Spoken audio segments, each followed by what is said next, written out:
अरे ते कुचरवाट्यावर बसलेले ते 5-6 काटे 10 काटे असतात. त्याच्या माईचा पगार बबनराव लोणीकरनं केला, त्याच्या बापाचं पेन्शन बबनराव लोणीकरनं केलं.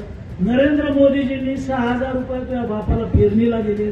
तुझ्या माईच्या, तुझ्या बहिणीच्या, तुझ्या बायकोच्या नावावर लाडक्या बहिणीचे पैसे आले.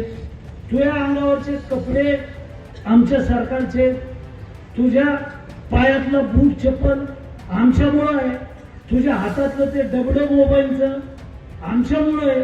अरे आमचंच घेतो ना, आमच्याच कागदावर करतो, आम्हालाच बोलतो. काही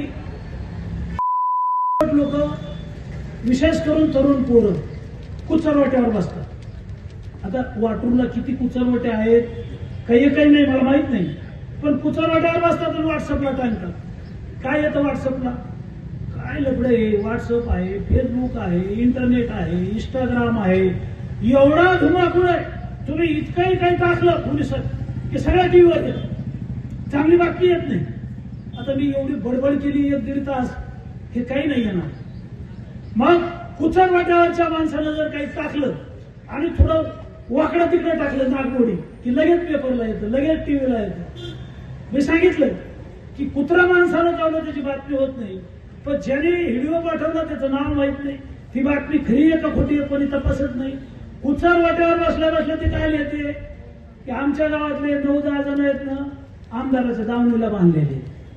अरे आमदाराच्या दावणीला बांधलेले, तुमच्या गावात वॉटर ग्रीडचं पाणी आणलं, तुमच्या गावात पाण्याची टाकी आणली, तुमच्या गावात सिमेंट रोड आणला, तुमच्या गावात 4-5 सभामंडप आणले, तुमच्या गावात लाडक्या बहिणीच्या पगारा चालू केल्या, तुमच्या गावात संजय निराधारच्या पगारा चालू केल्या, तुमच्या गावात श्रावणबाळ योजनेच्या पगारा चालू केल्या, तुमच्या गावामध्ये जे काही ज्येष्ठ नागरिक आहेत हे पटकेवाले मामा आहेत. आता इथं कलेक्टरला पेन्शन होतं, तहसीलदारला पेन्शन होतं, आमदाराला पेन्शन होतं, कलेक्टरला पेन्शन होतं, मंत्र्याला पेन्शन होतं, मुख्यमंत्र्याला पेन्शन होतं, सगळ्याला पेन्शन होतं, शेतकऱ्याला नव्हतं. आता तुम्हाला मोदीजींनी अटल पेन्शन योजना आणली, ज्याचं वय 65 वर्षापेक्षा जास्त आहे, अशांचं मानधन पगार चालू केलेले आहेत आणि कोणाला करायचे असलं तर करू शकता. पण कुचरवाट्यावरचा काय टाकतो की हे 9-10 लोक भाजपच्या आमदाराच्या दावणीला बांधलेले. मग तालुक्यावर काय लिहितात की हे लोक देवेंद्र फडणवीसांचे अंधभक्त आहेत, हे नरेंद्र मोदीजींचे अंधभक्त आहेत. कोण लिहितं? कुचरवाट्यावरचे काटे. काट्याचीच बातमी होती पाहिजे. काय लिहितं ते? मोदीजींनी काय दिलं, देवेंद्र फडणवीसांनी काय दिलं, आमदारांनी काय दिलं. आणि तुझ्या गावात जे आलं ना ते बबनराव लोणीकरनंच दिलं 25 वर्षात. दुसऱ्याने काळ्याची डबी दिली नाही, कोणता पक्षाला असू द्या.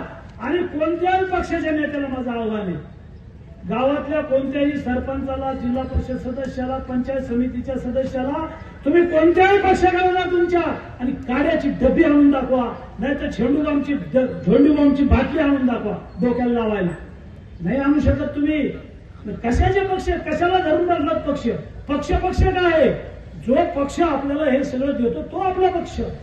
काय जटायू पक्ष येतो आपल्या तालुक्यात, जटायू पक्ष आहेत. काय पक्ष आहेत? काय आणलं, काय दिलं, काही करणार आहेत? त्याला विचारा या मारुतीच्या पारावर आणि सांगा की आम्ही हे आणतो गावाला, आम्ही ते आणतो. ते करत नाहीत. ते म्हणजे अमुक नळग्याचा रोड उकरून काढा आणि त्याच्या बातम्या लावा. अमुक मनोहर खलकरेचा रोड उकरून काढा. आमचा काही संबंध नाही, ते कोणी माझे नातेवाईक नाही. गुत्तेदारासारखं काम करा, नीट काम करा. नीट काम नाही केलं तर मी नेहमी सांगतो की तुला काळ्या यादीत टाकील, तुझं बिल काढणार नाही. लावली मी आता त्या चौकशी नळग्याची कामाची. ऐकत नाही येत नाही. म्हणजे एवढं कटाऊट नको ना बाबा, हे पोरांना सांभाळ.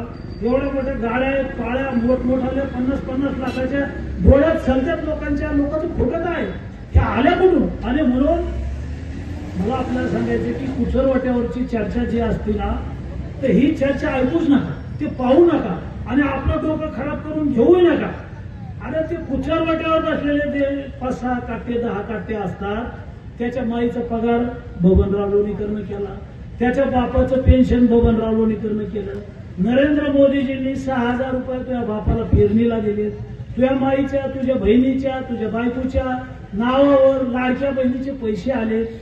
तुझ्या अंगावरचे कपडे आमच्या सरकारचे, तुझ्या पायातलं बूट चप्पल आमच्यामुळं आहे, तुझ्या हातातलं ते डबडं मोबाईलचं आमच्यामुळं आहे.